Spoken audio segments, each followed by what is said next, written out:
جميع ساداتنا علويين ومن بنى عمر هذا المسجد سابقا ولاحقا ووالدينا ووالديكم أمواتنا أمواتكم أموات المسلمين والمسلمات والمؤمنين والمؤمنات أصولهم وفروعهم أن الله يغني درجاتهم في الجنة ويكثر مثوباتهم ويضاعف حسناتهم ويحفظنا بجاههم وينفعنا بهم ويعيد علينا بركاتهم وأسرارهم وأنوارهم وعلومهم ونفحاتهم في الدين الدنيا والآخرة بسر أسرار الفاتحة. أعوذ بالله من الشيطان الرجيم. بسم الله الرحمن الرحيم.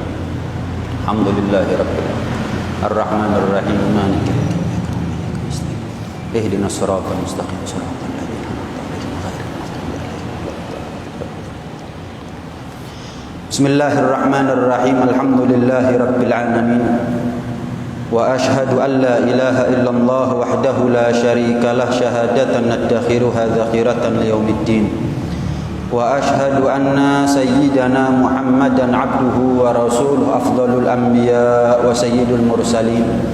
اللهم صل وسلم وبارك وكرم ومجد وعظم على سيدنا وحبيبنا وشفيعنا وقرة أعيننا ومولانا محمد وعلى آله وصحبه أجمعين ولا حول ولا قوة إلا بالله العلي العظيم. أما بعد سبحانك لا علم لنا إلا ما علمتنا إنك أنت العليم الحكيم. رب اشرح لي صدري ويسر لي أمري واحلل عقدة من لساني يفقه قولي واهد قلبي وسدد به لساني. اللهم أرنا الحق حقا وارزقنا اتباعه وأرنا الباطل باطلا وارزقنا اجتنابه واجعلنا من الذين يستمعون القول فيتبعون أحسنه.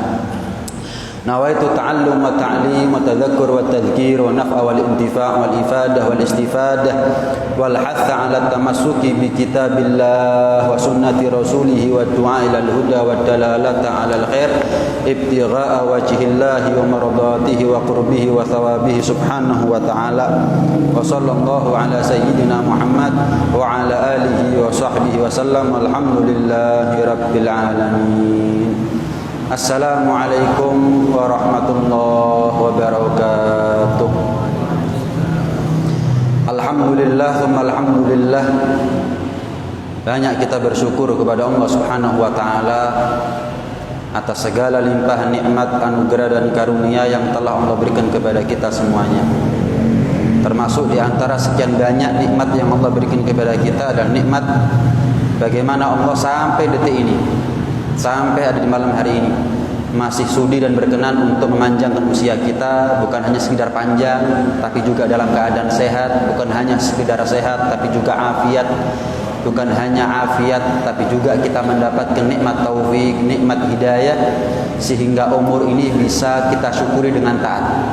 Sehat ini bisa kita syukuri dengan hal-hal yang manfaat. Nikmat yang Allah berikan kepada kita ini belum tentu selamanya menjadi nikmat. Tergantung apakah nikmat itu berhasil kita syukuri ataukah tidak. Kalau nikmat gagal kita syukuri, justru kita kufuri. Dikasih panjang umur maksiat, dikasih sehat disalahgunakan, dikasih harta disalahmanfaatkan. Wala in kafartum inna adzabi lasyadid. Ketahuilah jika kalian mengkufuri nikmat-nikmatku, maka ketahuilah sesungguhnya azab ini azab yang pedih. Jadi tidak selamanya yang dohirnya nikmat itu nikmat. Tergantung bagaimana syukurnya kita kepada Allah Subhanahu wa taala. Karena itu nikmat panjang umur kalau kita syukuri dengan taat, nikmat sehat kalau kita mensyukurinya dengan taat, maka nikmat panjang umur dari yang nikmat zahir menjadi nikmat batin. Dari nikmat dunia akan menjadi nikmat akhirat. Nikmat sehat, nikmat afiat ini nikmat zahir. Tapi kalau kita syukuri akan menjadi nikmat batin. Kalau kita syukuri akan menjadi nikmat akhirat. Karena itu mudah-mudahan setiap nikmat yang Allah berikan kepada kita daripada nikmat-nikmat zahirnya Allah jadikan nikmat batin. Nikmat dunia apapun yang Allah berikan kepada kita mudah-mudahan nilai manfaatnya abadi sampai nanti menjadi nikmat akhirat buat kita semuanya. Mudah-mudahan segala amal ibadah kita ada di bulan Ramadan kemarin semuanya diterima oleh Allah. Apa yang kurang Allah tutup, apa yang kurang Allah sempurnakan, dan semua dosa-dosanya kita diampuni oleh Allah Subhanahu wa taala. Mudah-mudahan Ramadan kemarin bukan Ramadan terakhir buat kita semuanya. La tasqubid dama'at li rahili Ramadan fa Ramadan sayauд, kata Al-Imam Al-Haddad. Jangan kamu menangis gara-gara ditinggal pergi yang namanya Ramadan. Karena Ramadan selagi belum kiamat pasti akan kembali. Walakin usqubid dama'at khasyat ayyauda Ramadan wa anta rahim. Tapi menangislah kamu karena khawatir jangan-jangan Ramadan besok ada tapi kita yang sudah enggak ada. Ramadan tahun yang akan datang kembali tapi kita yang sudah pergi. Ramadan kemarin mungkin menjadi kenangan buat kita, tapi mungkin Ramadan yang akan datang giliran kita yang menjadi kenangannya. Ramadan kemarin mungkin menjadi masa lalunya kita, entah manis atau pahit, wallahu alam, kita yang paling tahu. Tapi Ramadan yang akan datang tidak menutup kemungkinan giliran kita yang menjadi kenangannya Ramadan, giliran kita yang menjadi masa lalunya Ramadan. Karena itu orang-orang soleh nggak nunggu Ramadan, mereka itu taat di malam-malamnya. Nggak nunggu Ramadan, mereka itu beribadah, beramal soleh di setiap harinya. Buat orang-orang soleh, hari-harinya mereka adalah hari kemenangan. Buat orang soleh, malam-malamnya mereka adalah malam Lailatul Qadar. Siang-siangnya mereka adalah Ramadan. Hampir-hampir tidak ada perbedaan. Hampir-hampir tidak ada perbedaan. Ramadan nggak Ramadannya orang soleh. Kalau kita kan beda jauh. Antara Ramadan sama nggak Ramadan ini beda jauh. Ramadan kita baca Quran, ini sudah 15 hari kita tinggal Ramadan. Satu ayat aja kadang-kadang kita nggak baca. Ramadan kita bangun sebelum subuh, ini sudah 15 hari. Ada sehari aja kita bangun sebelum subuh. Ramadan kita puasa 30 hari, ini sudah 15 hari. Ada 6 hari puasa Syawal kita. Karena itu buat orang seperti kita ini nggak nunggu waktu lama rasanya untuk ibadah Ramadan ini luntur. Ibarat baterai itu drop. Ibarat baterai itu drop, dicas lama, lepas dari charger, drop. Makanya Rasulullah SAW pernah bersabda, "Lau ya'lamun nasu ma fi Ramadhana minal yumni wal barakah la tamannau ayyakuna haulan kamilan." Kalau seandainya umatku ini tahu betapa beruntungnya mereka hidup di bulan Ramadan, betapa barokahnya umur mereka di bulan Ramadan, niscaya mereka berharap seumur hidup adalah Ramadan, sepanjang tahun adalah Ramadan. Tapi kan nggak mungkin Ramadan terus, nggak ada Syawal, nggak ada Dzulqa'dah, nggak ada Dzulhijjah, nggak ada Muharram, nggak mungkin. Ramadan ketemu Ramadan, nggak mungkin. Setelah Ramadan ya Syawal, nunggu 12 bulan untuk ketemu Ramadan lagi. Tapi nilai hidup yang kita amalkan sepanjang Ramadan, jangankan dibuat setahun, dibuat seumur hidup sampai mati bisa. Baca Qur'annya nggak nunggu Ramadan, bangun sebelum subuhnya nggak nunggu Ramadan, sholat witirnya nggak nunggu Ramadan, malamannya iktikafnya nggak nunggu Ramadan, puasanya nggak nunggu Ramadan, hadir pengajiannya nggak nunggu Ramadan. Bahkan Ramadan aguang, kata ulama, sekelompok manusia ini menangis. Wa qalu ma madha syahrul ibadah wal ghanaim, seraya mereka mengatakan telah berlalu bulan keberuntungan, bulan ibadah, bulan puasa, bulan qiyamul lail, bulan Al-Qur'an. Telah berlalu ibadah tarawih buat kita semuanya. Qultu daul buka, maka ulama mengatakan hentikan tangisan. Fa'in bagaitum ala taqwa bagi Ramadan da'i. Selagi kalian hidup dengan ketakwaan, maka seumur hidupnya kalian adalah Ramadan. Seumur hidupnya kalian adalah Ramadan. Karena itu orang-orang soleh itu siangnya mereka Ramadan, malamnya mereka adalah Lailatul Qadar. Hari-harinya mereka itu adalah hari kemenangan. Apa sih hari kemenangan itu? Hari kemenangan itu bukan pakaian yang baru. Innamal 'id liman ta'atuhu lillahi tazid. Hari yang patut dirayakan itu adalah hari di mana ketaatan kita kepada Allah bertambah, bukan drop. Hari di mana ketaatan kita kepada Allah bertambah.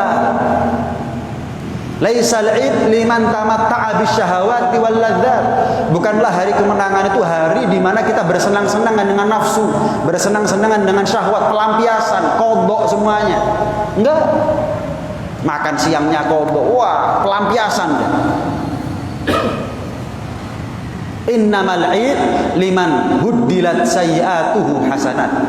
Lebaran, hari Id, hari kemenangan, hari yang patut kita rayakan adalah hari di mana di saat itu dosa-dosanya kita diganti pahala oleh Allah Subhanahu wa taala. Laisal Id liman tajammala bil malbus awil markub. Bukanlah hari lebaran itu adalah hari di mana kita bersolek dengan pakaian dan juga bersolek dengan kendaraan. Innamal Id liman ghufirat lahu dzunub. Yang namanya Id, lebaran, hari kemenangan, hari yang patut dirayakan adalah hari di mana di hari itu kita diampuni dosa-dosanya oleh Allah. Kapanpun itu sudah. Kapanpun itu. Mau tanggal 1 Syawal ataukah bukan, pokoknya hari di mana di saat itu kita diampuni dosanya itu hari yang patut kita rayakan. Pernah Sayyidina Ali bin Abi Thalib ketika beliau sebagai khalifah, lebaran open house. Banyak rakyat beliau datang ke rumah beliau dengan pakaiannya mereka, dengan kendaraannya mereka, ada yang bawa onta, ada yang bawa kuda. Mereka datang kepada rumah Sayyidina Ali bin Abi Thalib. Ditunggu agak lama, nggak taunya Sayyidina Ali keluar dengan pakaian yang biasa, pakaian yang sederhana. Ditunggu nggak lama, keluar sajian, ternyata sajian itu hanya sajian yang sederhana, roti yang kering. Roti yang kering, yang kalau dimakan harus dicelup, tapi bukan dicelup di atas teh atau kopi, air putih. Roti garing dicelup dengan angan. Ini rakyatnya beliau tolak-toleh. Kiryo bukan. Kita datang kepada Sayyidina Ali dengan pakaian, dengan kendaraan. Sayyidina Ali keluar dengan pakaian yang biasa. Kita berangkat dari rumah berharap makan ini, makan itu. Sayyidina Ali hanya mensajikan kepada kita roti yang setiap hari bisa kita dapat. Roti murah. Nggak kuat. Satu di antara mereka tanya, "Ya Ali, ya Amirul Mukminin, wahai pemimpin kami, junjungan kami, wahai Ali, saya mau tanya, alaisa hadzal yaum lana Id? Bukankah hari ini adalah hari lebaran?" Riyo kan nih. Maka Sayyidina Ali menjawab, "Naam, hadzal yaum lana Id." Ya, ini hari adalah hari lebaran. Wa ghadan lana Id, tapi bisa jadi besok adalah hari lebaran buat kita. Wa kullu yaumin la na'sillaha ta'ala fihi fa huwa lana Id. Pokoknya di hari di mana di hari itu kita enggak maksiat kepada Allah, 24 jam mata kita enggak maksiat, mulut kita enggak maksiat, pikiran kita enggak maksiat, hati kita enggak maksiat, tangan kakinya kita tidak melangkah ke tempat-tempat yang dimurkai oleh Allah 24 jam. Itu adalah hari kemenangan. Itu hari yang patut kita rayakan. Kapanpun itu, 1 Syawal ataukah bukan, Idul Fitri ataukah bukan. Nah, kalau orang zaman sekarang kan justru tanggal 1 Syawal, hari raya Idul Fitri, hari kekalahan. Loh kok bisa? Cipika-cipiki, sentuhan tangan yang bukan mahram, campur laki perempuan, dangdutan, orkesan, mabuk. Kemudian apa lagi? Hari pamer, hari terbuka aurat. Wah, banyak. Menurut mereka manusia itu hari kemenangan, bukan itu hari kekalahan. Hari kemenangan, hari di mana kita nggak maksiat. Lah kok di hari saat itu kita maksiat kepada Allah? Buyar. Kamu merasa menang, tapi sejatinya kamu adalah pecundang. Kalah kamu dengan nafsunya, baru tinggal hitungan jam sama orang, belum 24 jam. Udah morat-marit, bukan hanya ibadahnya yang morat-marit, malah maksiat yang ditingkatkan di hari pertama. Di hari itu dia berpisah dengan Ramadan. Waliyadzubillah min dzalik. Ya, waliyadzubillah min dzalik. Kullu yaumin la na'sillaha ta'ala fihi fa huwa lana. Mudah-mudahan dikasih istiqomah kita. Ayo dimulai lagi baca Qur'annya. Memangnya kalau nggak Ramadan Allah bukan Tuhan? Pernah Allah itu berfirman kepada Nabi Daud, "Man azlam mimman abadani di jannatin aw nar." Daud, aku mau tanya, adakah manusia yang lebih zalim daripada mereka yang ibadah kepadaku hanya karena surga dan neraka? Maka Nabi Daud tanya, ya Allah, apakah salah manusia ibadah kepadamu karena surga dan neraka? Maka Allah tanya kembali kepada Nabi Daud, Daud, memangnya kalau nggak ada surga dan neraka itu bukan Tuhan? Cukup kan kita ini ibadah kepada Allah karena syukur? Cukup kan kita ini ibadah kepada Allah karena nikmat? Peduli dengan surga, nggak peduli amat dengan surga dan neraka, nggak ada urusan sama itu. Sering saya sampaikan, nikmatnya Allah yang Allah berikan kepada kita itu banyak. Sholatnya kita, walaupun sujud sampai benjut, rukuk sampai bungkuk, sedekah sampai melarat, baca Quran sampai buta, zikir sampai bisu, haji sampai semper, tetap ibadah yang kita lakukan tidak akan bisa melunasi daripada nikmat-nikmatnya Allah. Lah kok sih jaluk surga, utang durung lunas, kok sih jaluk surga? Coba bayangkan, nikmat Allah gerojok kepada kita, terus Allah perintah kepada kita untuk sujud, untuk puasa, untuk haji, untuk ini, untuk itu, tapi nggak ada embel-embel surga, nggak ada resiko ancaman neraka. Kira-kira sholat kita ini, kira-kira puasa kita ini, kira-kira syukur kita ini sama Allah Subhanahu Wa Taala. Di mana ketulusan kita ibadah murni karena Allah, murni dalam rangka syukur dan berterima kasih kepada Allah Subhanahu Wa Taala. Manusia zaman sekarang pinter berterima kasih sama manusia, tapi lupa dia untuk berterima kasih kepada Tuhan. Setiap orang saya kasih 100 juta, 100 juta, 100 juta, 100 juta. Jam berapapun jenengan saya panggil pasti manut. Siapin jam loro bengi rasa jam loro awan. Ngantuk ilang ngantuk. Kenapa? Habib Fahmi, gak ono angin, gak ono udan kayak aku 100 juta. Terus diceluk di telepon gak moro aku. Yo gak duwe raya, budak. Allah ngasih kepada kita ini 100 juta tok. Jodoh, keturunan, rezeki mulai kita lahir sampai sekarang, ya, umur, sehat, berapa banyak apa yang kita minta diijabah oleh Allah Subhanahu Wa Taala, nggak kurang-kurang. Mana terima kasihnya kita kepada Allah? Sholat itu syukur. Makanya orang itu bisa istiqomah kalau dia menganggap ibadah itu adalah syukur. Kenapa? Orang itu kalau ibadah karena syukur, sebagaimana dia merasa sebagaimana setiap hari Allah memberikan nikmat kepada saya, ya setiap hari saya harus ibadah taat kepada Allah. Sebutkan satu hari, satu waktu di mana di hari itu kita nggak mendapatkan nikmatnya Allah. Senin, Selasa, Rabu, Kamis, Jumat, Sabtu, Ahad. Di hari yang mana kita nggak dapat nikmatnya Allah saat itu? Nggak ada. Setiap hari kita dapat nikmatnya Allah. Kenapa ibadahnya baik? Memangnya Ramadan tok kita ini dapat nikmat dari Allah. Kalau nggak Ramadan kita nggak dapat nikmat. Kenapa baca Qurannya Ramadan tok? Kenapa bangun sebelum subuhnya Ramadan tok? Kenapa witirnya Ramadan tok? Kenapa puasanya Ramadan tok? Kenapa itikafnya Ramadan tok? Kalau nggak Ramadan kita ini nggak dapat nikmat dari Allah Subhanahu Wa Taala. Mana syukurnya kita kepada Allah? Mana syukurnya kita kepada Allah? Jangan jadi hamba yang Ramadhani, jadi hamba yang Rabbani. Sekali lagi, yang perlu kita garis bawahi, memangnya kalau bukan Ramadan Allah bukan Tuhan. Memangnya kalau nggak ada surga dan neraka kita ini nggak patut, nggak pantas. Allah itu nggak pantas untuk disembah. Kita mengabdi kepadanya, ibadah kepadanya, taat beramal soleh kepadanya, nggak pantas. Ayo ditingkatkan, ini ya, ditingkatkan amal ibadah kita. Surga itu maharnya adalah husnul khotimah. Husnul khotimah maharnya adalah istiqomah. Surga maharnya adalah husnul khotimah. Untuk bisa husnul khotimah harus istiqomah. Saya mau tanya, jarak antara kita dengan husnul khotimah itu jauh apa dekat? Kalau kita merasa jauh, salah. Jarak antara kita dengan husnul khotimah itu dekat.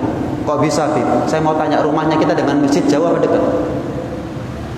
Sedekat rumah kita dengan masjid, sedekat itulah jarak antara kita dengan husnul khotimah. Jarak antara kita dengan surga. Coba ngacung, siapa yang di rumahnya nggak punya Al-Quran? Semua punya Al-Quran, bahkan lebih dari satu, cuman nggak satu pun dibaca. Sebagaimana surga di rumahnya kita, husnul khotimah itu di rumahnya kita. Siapa di antara kita yang nggak punya sajadah? Siapa di antara kita yang nggak punya tasbih? Tapi mana zikirnya kita, mana sujudnya kita? Siapa di antara kita yang punya umur siang kok nggak ada malamnya? Tapi mana sujudnya kita di tengah malam? Jadi jarak antara kita dengan surga, husnul khotimah, tergantung keistiqomahan kita. Istiqomah dekat, kalau nggak istiqomah, aduh. Jarang ke masjid, jarang sujud di tengah malam, jarang zikir dan seterusnya. Jauh antara dia dengan husnul khotimah. Surganya nggak kemana-mana. Cuman kita nggak pernah kemana-mana. Nggak pernah ke masjid, nggak pernah hadir pengajian, nggak pernah ini. Surganya nggak kemana-mana. Cuman kita ini yang nggak pernah marani surga. Jadi jarak antara kita dan husnul khotimah dekat. Karena itu mumpung si anget, saya ingatkan sekali lagi, ayo dibuka lagi Al-Qur'annya. Dibuka lagi Al-Qur'annya. Ayo bangun sebelum subuh lagi, walaupun 15 menit, walaupun cuma 2 rakaat, walaupun cuma zikir, istighfar atau sholawat. Ayo witir. Dalam mazhab Hanafi witir itu hukumnya wajib. Dalam hadisnya Rasulullah SAW bersabda, al-witru haq faman lam yutir falaysa minna. Witir itu hak, siapa yang enggak witir dalam malam maka dia adalah tidak termasuk umatku. Kata mazhab Hanafi mengatakan hukumnya wajib. Tapi mazhab kita, mazhab Syafi'i mengatakan hukumnya witir adalah sunnah muakkadah. Nabi itu enggak pernah ninggalkan witir. Mau keadaan sehat, sakit, mau dalam keadaan musafir, mukim, apalagi perang sekalipun, tetap Nabi itu nggak pernah ninggalkan witir. Witir itu minimal 3 rakaat. 1 rakaat boleh, tapi kalau terus-terusan nggak boleh. Makruh. Setiap hari satu. Hukumnya makruh. Minimal 3 rakaat. 5 rakaat boleh, 7 rakaat boleh, 9 rakaat boleh, maksimal 11. Minimal 1 rakaat, maksimal 11 rakaat. Tapi sebisa mungkin jangan sampai 1 rakaat setiap hari, 3 rakaat setiap hari. Sekali waktu ketika kita capek, ketika kita payah, ngelembur, banyak urusan dan seterusnya, jangan sampai gak witir walaupun 1 rakaat. Tapi ojo gendino, ojo diistiqomahi yang 1 rakaat ini, yang 3 rakaat atau lebih itu yang diistiqomahi. Nah, melanjutkan pengajian kitab Irsyadul Ibad.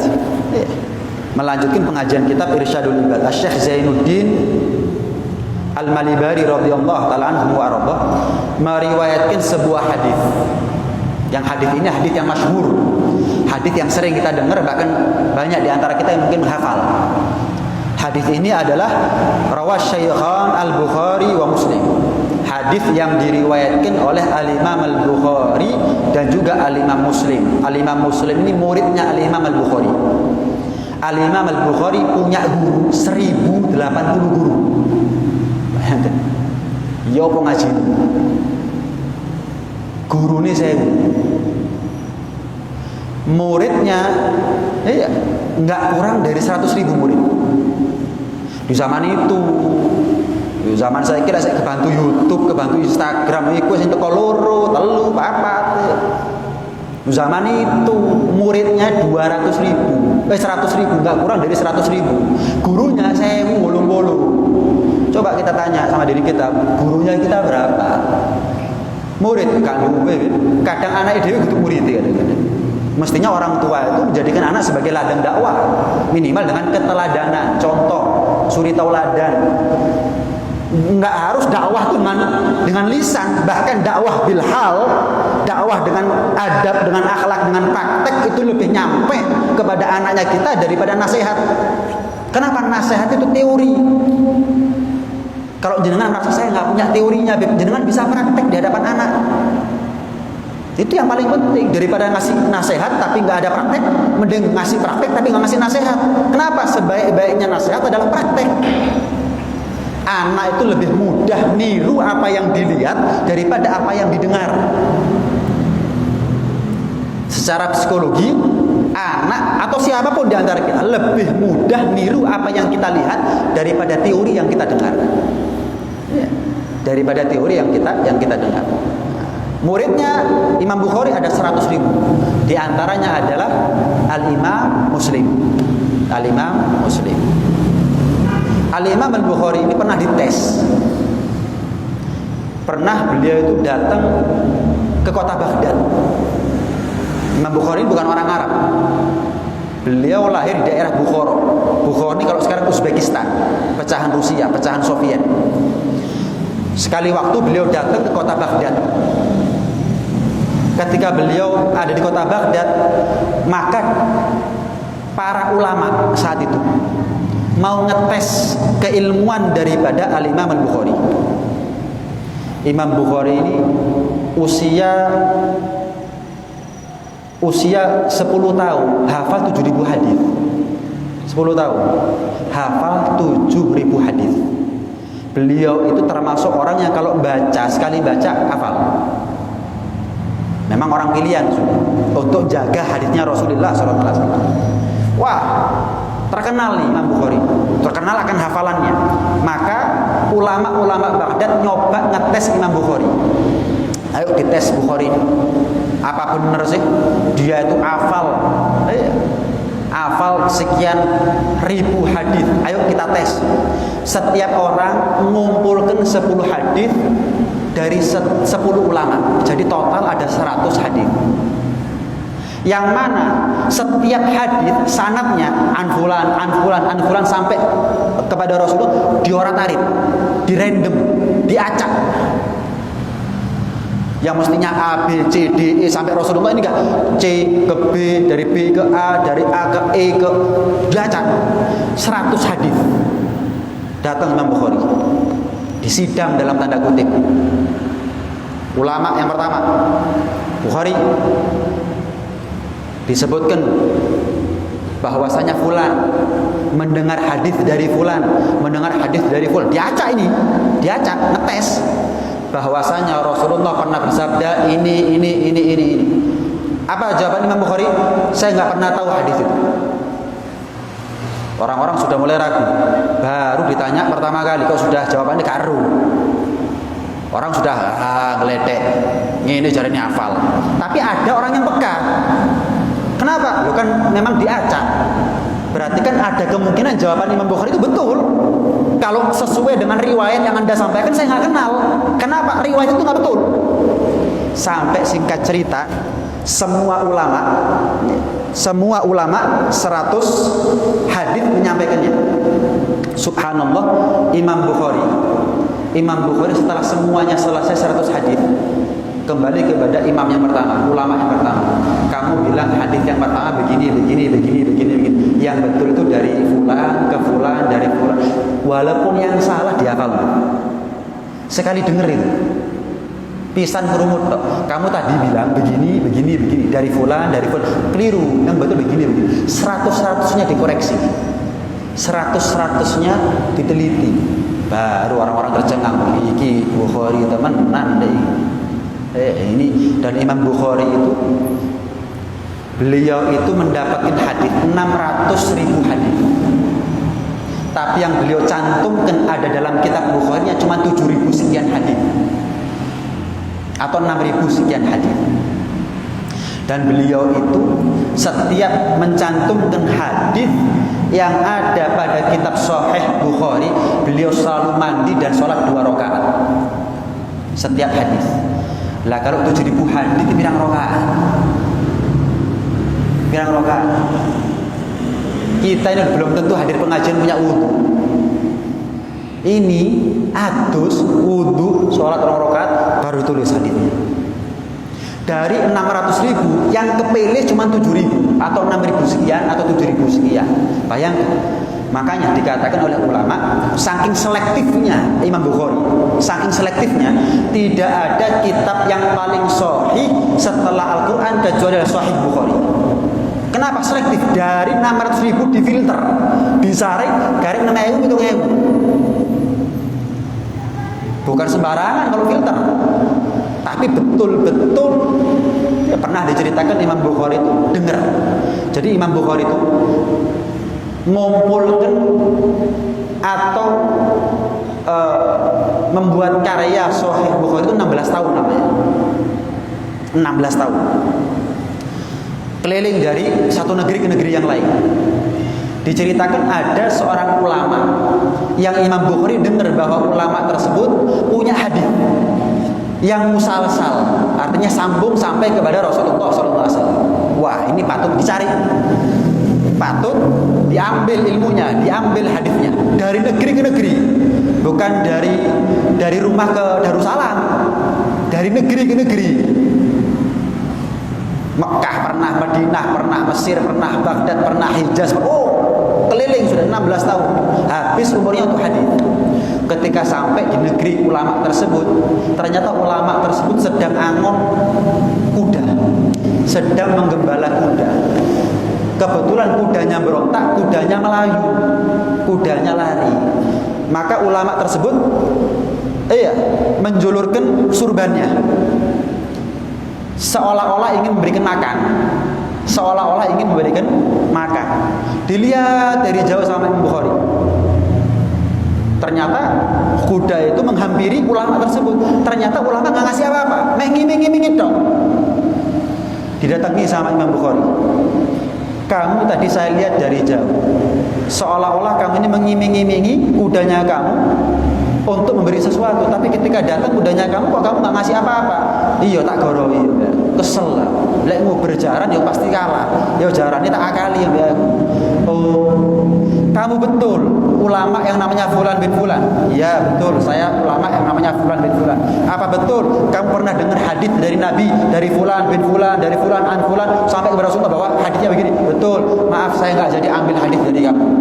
Kenapa? Aku nggak ngambil hadis dari pembohong walaupun kepada binatang. Selektif. Selektif. Bayangkan, dari 600.000 yang kepilih cuma 6.000 7.000. Nggak ada kitab yang paling sahih setelah Al-Quran kecuali adalah kitab Sahih Bukhari. Dan ketika beliau ada di Baghdad, yang hadir ke pengajian beliau itu 20.000. Itu bukan orang-orang awam, ulama kabeh. Oh, kalau sekarang mana ada ulama datang ke ulama, saingan ngono. Aku teko nang majelis Fulan, terus gak ceramah, gak kate kan begitu ulama. Kalau dulu enggak, denger ada orang alim datang, walaupun dia ulama, walaupun dia alim, nimba ilmu, karena pasti orang ya di atas langit ada langit. Sealim-alimnya orang pasti dalam beberapa hal ada orang yang lebih alim daripada dia. Pasti itu nggak mungkin. Nggak mungkin kecuali Nabi, kecuali Rasulullah SAW. Orang sekarang teko gengsi. Kalau dulu Imam Bukhari hadir pengajiannya beliau 20.000 kabeh ulama. Mayoritas sebagian besar adalah ulama. Itu Imam Bukhari. Imam Bukhari. Ya. Nah, kemudian sampai dikatakan oleh sebagian ulama, saking sahihnya kitab Sahih Bukhari itu dikatakan kalau seandainya ada seorang suami sumpah demi Allah, kalau ada hadis yang dhaif di dalam kitab Sahih Bukhari, maka istriku tertalak, maka talaknya nggak jatuh. Kenapa? Nggak mungkin ada hadis yang dhaif di dalam kitab Sahih Bukhari, itu nggak mungkin. Jadi saking sahihnya kitab Sahih Bukhari. Dan Al-Imam Al-Bukhari juga pernah mengatakan, nanti di hari kiamat aku akan jadikan kitabku Sahih Bukhari sebagai hujjah antara aku dengan Allah. Kita nih manusia biasa, bukan nabi, bukan malaikat. Pasti punya salah, pasti ada luputnya, pasti ada dosa. Begitu juga dengan Imam Bukhari. Mungkin beliau pernah punya salah, beliau pernah berbuat maksiat, mungkin beliau pernah berbuat dosa. Maka beliau mengatakan, agar aku dipantaskan oleh Allah untuk masuk surga, aku jadikan kitabku Sahih Bukhari sebagai hujjah. Pertanyaannya, kita ini lebih banyak dosanya daripada Imam Bukhari. Luweh akeh maksiatnya timbang Imam Bukhari. Pertanyaannya, apa hujahnya antara kita sama Allah? Apa hujah? Sholatnya kita khusyuk enggak? Puasanya kita takwa enggak? Hajinya kita ikhlas enggak? Baca Qur'annya kita tadabbur enggak? Cari. Saya kasih usul. Jenengan patut untuk punya amal yang rahasia, yang enggak ada tahu amal tersebut kecuali antara jenengan sama Allah. Mungkin itu yang menjadi hujahnya antara kita sama Allah. Jangan merasa aman dengan amal-amal dohirnya kita. Kenapa amal zahir ini pahalanya nggak aman? Ibarat kalau kita punya emas batangan, kabeh wong weruh. Lek aku duwe emas, kira-kira emas ini aman enggak? Nggak aman. Kabeh wong weruh lek aku duwe emas. Bahaya. Makanya orang yang kaya, yang cerdas juga pamer sampai sugih nih. Kena pajak baru nangis yo. Nggak pamer, kerampokan dibegal wong baru nangis. Kenapa pamer sampai sugih? Ojo pamer sampai sugih, meneng wae wis aman. Macak melarat enak, padahal sugih sih. Macak larat aman insyaallah. Jelas ini ya. Sama, jangan merasa pede dengan amal-amalnya, amal-amal zahirnya kita, yang mana amal-amal zahirnya kita ketemon. Aku sholat berjamaah sedina ping 5 kabeh wong weruh. Saya ahli sedekah, jangan-jangan banyak yang tahu kalau kita ahli sedekah, kita khatam Quran sebulan sekali, jangan-jangan anak istrinya kita tahu, tonggone dhewe ya weruh. Cari amal rahasia yang enggak ada yang tahu kecuali hanya kita sama Allah Subhanahu wa taala. Sayyidina Ali Zainal Abidin. Sayyidina Ali Zainal Abidin itu cicit Rasulullah, cicit langsung. Ali bin Husain. Sayyidina Husain kan cucunya Rasulullah, ini anaknya. Sayyidina Ali Zainal Abidin itu ketika beliau meninggal dunia, yang mandikan jenazahnya beliau heran. Ada di atas pundaknya beliau ini bekas lebam yang menghitam. Bekas lebam yang menghitam. Singkat cerita, sepeninggal Imam Ali Zainal Abidin, mulai banyak yang namanya fuqara wal masakin yang terlunta-lunta di jalan, minta-minta ngemis di jalan. Pemerintah yang menjabat di kota Madinah saat itu heran, ini pengemis dari mana? Tahunan nggak ada pengemis, kok orang-orang pengemis agen sana ini agen ini. Apa jangan-jangan dari luar kota Madinah ya? Ditanya di sensus, kamu dari mana? Dari Madinah. Berapa lama? Sudah sekian tahun. Kamu bangkrut tak? Kok baru sekarang ngemisnya? Enggak, dari dulu saya ini sudah miskin. Terus kenapa kok baru sekarang kamu ngemis? Ya karena bantuan dari pemerintah berhenti. Bingung si pemerintah itu, saya nggak pernah ada bantuan, nggak ada program subsidi kepada kalian, karena kami anggap bahwa kalian adalah orang mampu. Kenapa nggak ada yang terlunta-lunta di jalan? Nggak ada yang ngemis, berarti rakyatku ini mampu semuanya. Ya berarti nggak perlu disubsidi. Tanya orang kedua, kamu dari mana? Asli Madinah. Berapa tahun? Saya ini asli Madinah. Lah kok ngemis sekarang? Kamu kemarin-kemarin kaya terus baru bangkrut? Enggak, saya ini tahunan miskin. Lah terus kok baru ngemis sekarang? Lah saya nggak tahu. Pemerintah itu setiap saya buka pintu setelah subuh ada sembako. Lah berapa hari ini nggak ada lagi bantuan itu. Ya akhirnya terpaksa saya ngemis di jalan. Ada beberapa orang jawabannya sama. Heran pemerintah ini. Sopo sing kei bantuan itu sopo? Sampai kan penduduk kota Madinah nggak jutaan seperti sekarang saat itu, hanya segelintir orang. Jadi nyari tahu siapa yang ahli sedekah sir, sedekah rahasia itu lebih mudah daripada sekarang. Singkat cerita, sepakat mereka ini pengemis-pengemis terlunta-lunta di jalan itu setelah meninggalnya Sayyidina Ali Zainal Abidin. Apa buktinya bahwa yang ngasih sedekah sir, sedekah rahasia kepada mereka adalah Sayyidina Ali Zainal Abidin? Lebam tadi itu, mikul dewi, mikul sendiri. Yang ngasih karo, saya malah di video.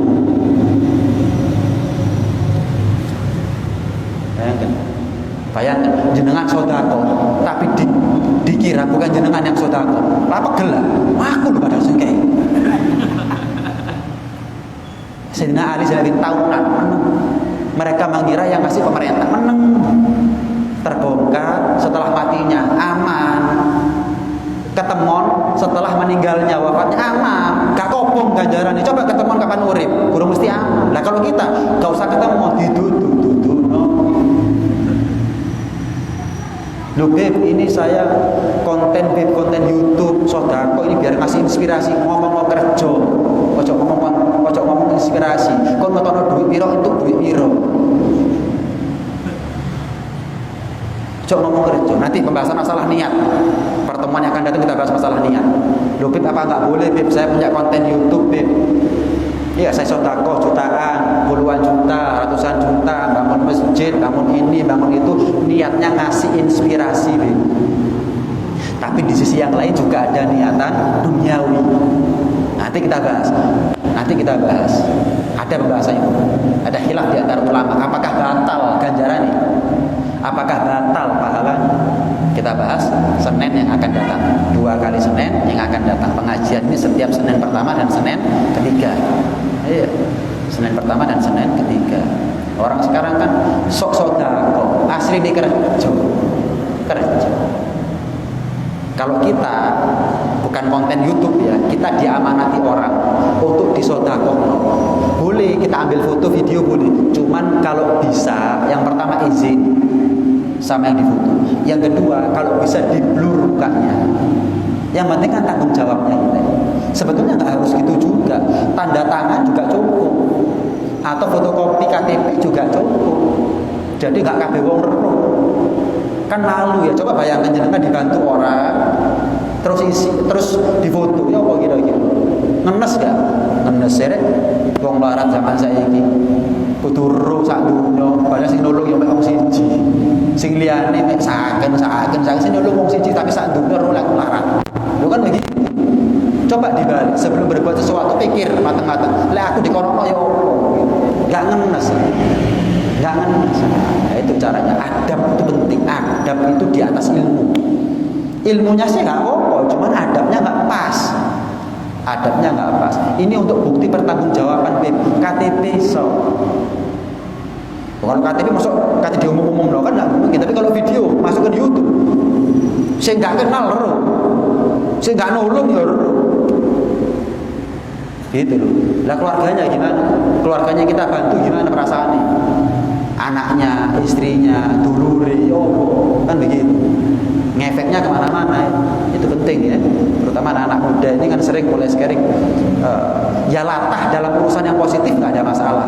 Cuman sing ditiru api ya, cok kabeh ditiru. Saeleke ya ditiru. Foto cekrek di video cekrek. Jangan di blur itu bisa. Atau lebih amannya cukup tanda tangan atau fotokopi KTP selesai. Nah, wallahu a'lam. Ada yang mau ditanyakan mungkin sambil nunggu adzan sedikit. Monggo. Saya sengaja setiap pertemuan mungkin 5 menit, 3 menit saya sisakan waktu untuk tanya jawab. Saya berharap pengajian ini hidup 2 arah, interaktif. Pertanyaannya bebas. Mau sesuai dengan topik atau di luar topik enggak ada masalah. Ya.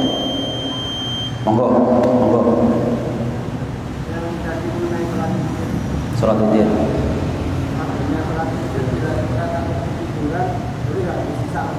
Iya. Boleh nggak Beb? Kita ini sholat witir sebelum tidur. Sebelum tidur witir baru tidur. Sementara Nabi itu kan merintahkan kepada kita ij'alu akhira sholatikum al-witr. Jadikan sholat witirnya kalian adalah sholat penutup. Nah kalau kita ini mau tahajud, kalau kadung witiran sebelum tidur, kapan tahajud nanti berarti sholat tahajud jadi sholat penutup. Padahal Nabi merintahkan sholat witir jadikan penutup. Gini caranya. Yang pertama, Sayyidina Abu Hurairah itu beliau pernah diwasiati sama Rasulullah SAW. Ada 3 wasiat.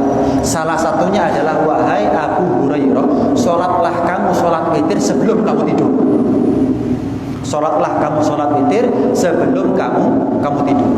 Jadi kalau kita sholat witir sebelum tidur ya apa? Jelas nggak ada masalah. Dapat pahala ya dapat. Bahkan Sayyidina Abu Bakar dan Sayyidina Umar pernah ditanya, beliau berdua oleh Rasulullah SAW. Abu Bakar, antum kalau sholat malam bagaimana? Ya Rasulullah, saya ini sholat witirnya setelah sholat malam. Jadi tidur, tahajud, witir. Jelas ya? Umar, kalau kamu bagaimana? Ya Rasulullah, kalau saya khawatir gak bangun di tengah malam, maka saya dahulukan sholat witirnya. Sholat witir, tidur, baru tahajud. Jelas nih ya? Lah pertanyaannya, Beb, saya ini sebelum tidur sholat witir. Subhanallah, jam 2, jam 3 saya bangun, kepingin sholat tahajud. Boleh nggak witiran lagi? Khilaf di antara ulama. Ada yang mengatakan kalau sebelum tidur sudah terlanjur sholat witir, ya nggak boleh. La witrani fi lailah. Kata Nabi enggak ada 2 sholat witir dalam satu malam. Witir, tidur, tahajud, witir maneh. Enggak boleh. Ini pendapat pertama. Ada pendapat kedua yang sama-sama kuat, boleh kita amalkan oleh witiran maneh. Yang enggak boleh itu kalau sudah jangkep 11 rakaat sebelum tidur. Bangun tidur tahajud witir maneh enggak oleh. Kenapa? Kan maksimal sholat witir 11 rakaat. Kalau tadi sebelum tidur 3 rakaat, tidur, bangun, tahajud 2 rakaat, 4 rakaat, 6 rakaat, terus mau sholat witir, boleh nggak? Boleh. Kenapa? Belum jangkep, belum sempurna 11 rakaat, jatahnya dia masih sisa 8. Makanya kalau jenengan di sholat witir ketika setelah taraweh nanti maleman, nggak apa-apa. Walaupun nanti maleman 11 rakaat, kita sholat witir aja dulu 3 rakaat. Sholat witir 3 rakaat. Lo nanti malemannya gimana, Bib? Ya 8 rakaat toh. Jangan ikut mulai awal sampai akhir, kan 11. Kita sudah 3. Berarti kan 14. Butuh witir ganjil 14. Genep ya ceritanya. Kan begitu. Ini yang dimaksud 2 witir dalam satu malam itu enggak boleh. Saya tambahi sedikit. Kadang-kadang kan ada orang sholat witir. Sholat witir ketika Ramadan ya. 3 rakaat. Tapi imam salam dia nambah jadi 4 rakaat. Kan gitu ya. Yang afdol bagaimana? Kan orang ini nambah 1 rakaat setelah salamnya imam karena dia mau nanti malam sholat witir, mau maleman lagi. Afdolnya bagi dia adalah tetap salam bersama salamnya imam. Nanti tambah 8. Kenapa? Sebab kalau setelah imam salam kita nambah 1 rakaat, wong-wong kabeh kok dikate maleman. Guru amal wis ketemune yo. Malah ono sing sengaja jadi. Kalau nggak sengaja ya nggak apa-apa kalau nggak tahu. Tapi lek sengaja Bib. Mari salam nambah. Wah, akhirnya wong-wong kate maleman rek. Guru amal masih ketemu gurung suki ya, belum kaya rampoknya sudah di rumah itu namanya sugio rampok sama seperti itu. Tetap salam sama imam aman, nggak ada yang tahu kalau kita nanti maleman selesai gitu seharusnya ya, bebas mau witir dulu sebelum tidur, atau kalau kita sudah terbiasa dengan bangun malam ya usahakan tidur dulu, tahajud, baru witir. Ambil yang gampang-gampang aja, selama itu pendapat yang kuat agar kita terbiasa dengan ketaatan. Misal, wis witir dhisik sak durung itu. Kenapa? Saya nggak biasa tahajud, nggak biasa bangun malam. Syukur-syukur bangun malam ya witiran maneh. Belum kan ada pendapat, kan sama-sama kuat. Boleh diamalkan ya wis. Mumpung ono sing gampang. Tapi kadang-kadang wong dikai gampang no. Ikut misalnya. Dikai abot gak kelakon alasan abot, dikai enteng gak kelakon alasan enteng no. Amale ki opo? Abot gak kelakon alasan abot, enteng gak kelakon alasan enteng, gampang kelakon enggak. Ya amale ki opo? Bekalnya kita akhirnya apa? Amal abot gak, amal enteng gak? Akhirnya itu mumpung enteng lakon. Istiqomah. Mudah-mudahan barokah taufik, barokah hidayah